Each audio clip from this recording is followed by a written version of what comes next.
क्या आपको पता है कि गणेश स्थापना की शुरुआत कैसे हुई थी और क्यों मनाया जाता है ये उत्सव? तो इसकी शुरुआत करी थी लोकमान्य तिलक ने।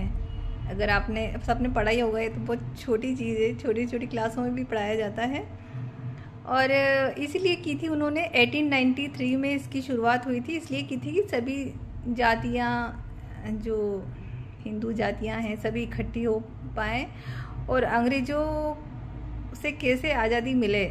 उस समय हम गुलाम थे, तो उस पर रणनीति बने, चर्चा हो आपस में बैठ के। तो इसलिए गणेश स्थापना की शुरुआत हुई थी। लेकिन आज इसका जो मूल कारण है वो तो लोगों ने कहीं बुला दिया है और इसकी जगह ले ली है शोर शराबा, नाच गाना, डिस्को हुड़दंग और डीजे और दीवारें कपकपा देने वाला शोर। अभी भी ये दीवारें तक कांप रही है शोर से, क्योंकि गणेश जी बिठा रहे हैं भाई हमारे यहाँ भी कॉलोनी में। तो जो मूल कारण है वो तो हट चुका है। तो क्या अभी भी लोग अगर मिलते हैं, गणेश स्थापना करते हैं और रोज मिलते हैं, बैठते हैं, तो क्या समस्याओं पर चर्चा करते हैं क्या कि देश में समाज में क्या समस्या है, उनसे कैसे निपटना चाहिए?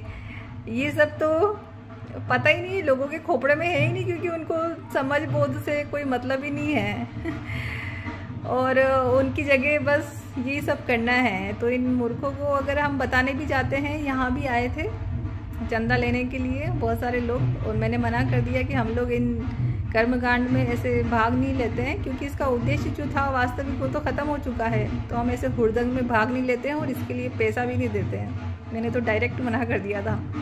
तो बोलते हैं कि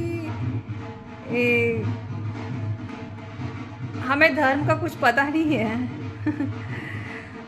तो वाह भाई, तुमको धर्म का पता है और इतने सालों से तुम कर रहे हो, तो तुम्हें बता दो इसका मतलब। तो कुछ नहीं बोले, निकल ही चुपचाप खिसक लिया, क्योंकि खुद को ही पता नहीं है कुछ, बस ऐसे ही अंधानुकरण किए जा रहे हैं। वास्तविक कारण तो पता नहीं है लोगों को।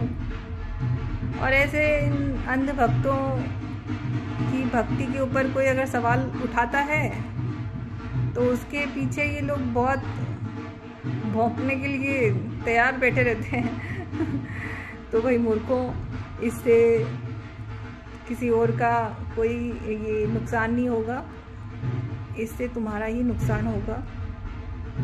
यही पैसा अगर जो तुम चंदा के रूप में इकट्ठा करते हो, ये किसी सही काम में लगाओ, सही जगह पे लगाओ।